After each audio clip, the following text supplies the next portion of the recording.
పాత కాదు కొత్త చూపిస్తున్నాడు ఆయన మాటల సత్తా. ఎంపీగా ఉన్నప్పుడు సైలెంట్గా ఉన్న ఆయన ఇప్పుడు రూట్ మార్చేశారు. ఆయన మాట్లాడితే పొలిటికల్ దుమారం ఖాయం అన్నట్టుగా పరిస్థితి మారింది. అసలు ఆ విపక్ష ఎమ్మెల్యే ఈ స్థాయిలో మారిపోవటం వెనక రీజన్ ఏంటి? ఆయన ఎంపీగా ఉన్నప్పుడు అసలు ఆయన ఉన్నారా లేరా అన్నట్టుగా ఉండేవారు. కానీ ఎంపీ నుంచి ఎమ్మెల్యే అయిన తర్వాత సీన్ మారిపోయింది. ఇప్పుడు ఆయన ఏం మాట్లాడినా అందులో సంచలనాలు కనిపిస్తున్నాయి. బీఆర్ఎస్ పార్టీ నుంచి దుబ్బాక ఎమ్మెల్యేగా గెలిచిన తర్వాత ఆయన వ్యవహార శైలితో పాటు మాట తీరు కూడా పూర్తిగా మారిపోయిందనే చర్చ జరుగుతోంది. గతంలో ఇలా ఎప్పుడు చూడని కొత్త ప్రభాకర్ రెడ్డిని ఇటీవలి కాలంలో చాలా కొత్తగా చూస్తున్నామని పార్టీ వర్గాలు కూడా భావిస్తున్నాయి. మెదక్ ఎంపీగా 2 సార్లు పోటీ చేసి గెలిచిన కొత్త ప్రభాకర్ రెడ్డి ఎంపీగా ఉన్న సమయంలో ఎక్కువగా మాట్లాడేవారు కాదు. మీడియాకు సైతం చాలా దూరంగా ఉండేవారు. బీఆర్ఎస్ అధికారంలో ఉన్న సమయంలోనూ ఎవరి జోలికి వెళ్లకుండా తన పనేదో తాను చేసుకుంటూ ఉండేవారు. కానీ దుబ్బాక ఎమ్మెల్యేగా గెలిచాక ఏమైందో ఏమో తెలియదు కానీ కాంగ్రెస్ ప్రభుత్వంపై, కేబినెట్లోని మంత్రులపై తీవ్ర ఆరోపణలు చేయడం మొదలుపెట్టారు. ఆ రకంగా ఎప్పటికప్పుడు వార్తల్లో నిలుస్తున్నారు. ఎన్నికలు ముగిసిన తర్వాత బీఆర్ఎస్ తరపున ఎమ్మెల్యేగా కొత్త ప్రభాకర్ రెడ్డి తన నియోజకవర్గం అభివృద్ధి కోసం సీఎం రేవంత్ రెడ్డిని కలిశారు.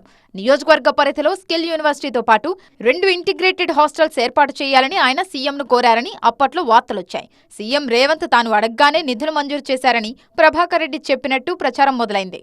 దీంతో ఆయన కాంగ్రెస్ వైపు వెళతారా అనే ప్రచారం కూడా జరిగింది. అయితే సీఎం రేవంత్ పై తాను చేసిన వ్యాఖ్యల విషయంలో పార్టీ అధినేత మాజీ సీఎం కేసీఆర్ కు వివరణ ఇచ్చుకున్నారు ప్రభాకర్ రెడ్డి.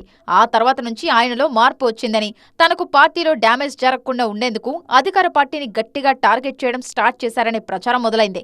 కొందరు బిల్డర్లు, వ్యాపారులు ఈ ప్రభుత్వాన్ని పడగొట్టండి అని చేసిన కామెంట్స్ పై పొలిటికల్ గా పెద్ద దుమారమే చెలరేగింది. అప్పటి నుంచి ఏదో ఒక రకంగా కాంగ్రెస్ నేతలు, మంత్రులకు వ్యతిరేకంగా కామెంట్స్ చేస్తున్నారు. మొన్నటి వరకు కాంగ్రెస్ ప్రభుత్వాన్ని టార్గెట్ చేసిన ఎమ్మెల్యే కొత్త ప్రభాకర్ రెడ్డి ఇప్పుడు మంత్రులను టార్గెట్ చేశారు. కేబినెట్లోని కీలక మంత్రులపై ఆరోపణలు చేస్తున్నారు. ఇటీవల మెదక్ కలెక్టరేట్ దగ్గర రైతు మహాధర్నాలో మంత్రులపై తీవ్ర స్థాయిలో విరుచుకుపడ్డారు. ఉత్తమ్ కుమార్ రెడ్డి ఒక దిక్కుమాలిన మంత్రి అని, ఒక్కరోజు కూడా మెదక్ జిల్లా సాగునీటి ప్రాజెక్టులపై రివ్యూ చేయలేదని ఆరోపించారు. ఇక జిల్లా మంత్రిగా ఉన్న దామోదర రాజనరసింహ పైన అదే తరహా కామెంట్ చేశారు. ఆయనకు ఎంతసేపు కమిషన్లే తప్ప ప్రజల సమస్యలు పట్టవన్నారు. జిల్లా ఇన్ఛార్జి మంత్రి గడ్డం వివేక్ కు ఇక్కడి ప్రజల బాధలు అర్థం కావన్నారు. ఈ రోజు ఉత్తమ్ కుమార్ రెడ్డి ఒక మంత్రి, దిక్కుమారిన మంత్రి. మరి 4 ప్రాజెక్టులున్న మన మెదక్ జిల్లాలో 2 సంవత్సరాలు అవుతుంది.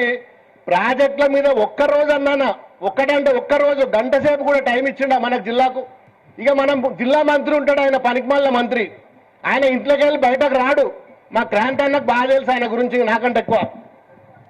ఖాళీ కమిషన్లు, పర్సంటేజీలు ఇంట్లో కూర్చొని వసూలు చేసుడు తప్ప మరి మన జిల్లాలో ఉన్న మంత్రి, ఉమ్మడి జిల్లాలో ఉన్న మంత్రి కనీసం జిల్లా గురించి పట్టించుకోడు. మంత్రులనే కాదు, టీపీసీసీ వర్కింగ్ ప్రెసిడెంట్ జగ్గారెడ్డిని కూడా టార్గెట్ చేశారు కొత్త ప్రభాకర్ రెడ్డి. కమిషన్లు మొత్తం మంత్రులే పంచుకుంటున్నారని, తనకు వాటా ఇవ్వడం లేదని బాధతో జగ్గారెడ్డి ఏడ్చేశారని ఆరోపించారు. వీరినే కాదు, మెదక్ కలెక్టర్పై కూడా ఆయన విమర్శలు చేశారు.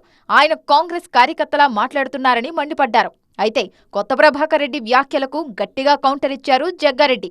మరోసారి ఇలా మాట్లాడితే సహించేది లేదని హెచ్చరించారు. కొత్త ప్రభాకర్ రెడ్డి వ్యవహార శైలి చూస్తుంటే గతంలో తాను కాంగ్రెస్ ప్రభుత్వంపై, ముఖ్యమంత్రి రేవంత్ పై చేసిన పాజిటివ్ కామెంట్స్ తనకు ఇబ్బందిగా మారాయని, వాటిని దృష్టిలో పెట్టుకుని ఈ విధంగా మాట్లాడుతున్నారనే రాజకీయ విశ్లేషణలు వినిపిస్తున్నాయి. ఏది ఏమైనా కాంట్రవర్సీకి కేర్ ఆఫ్ అడ్రస్ గా మారుతున్న కొత్త ప్రభాకర్ రెడ్డి పొలిటికల్ ప్లాన్స్ ఏమిటన్నది ప్రస్తుతానికి సస్పెన్సే.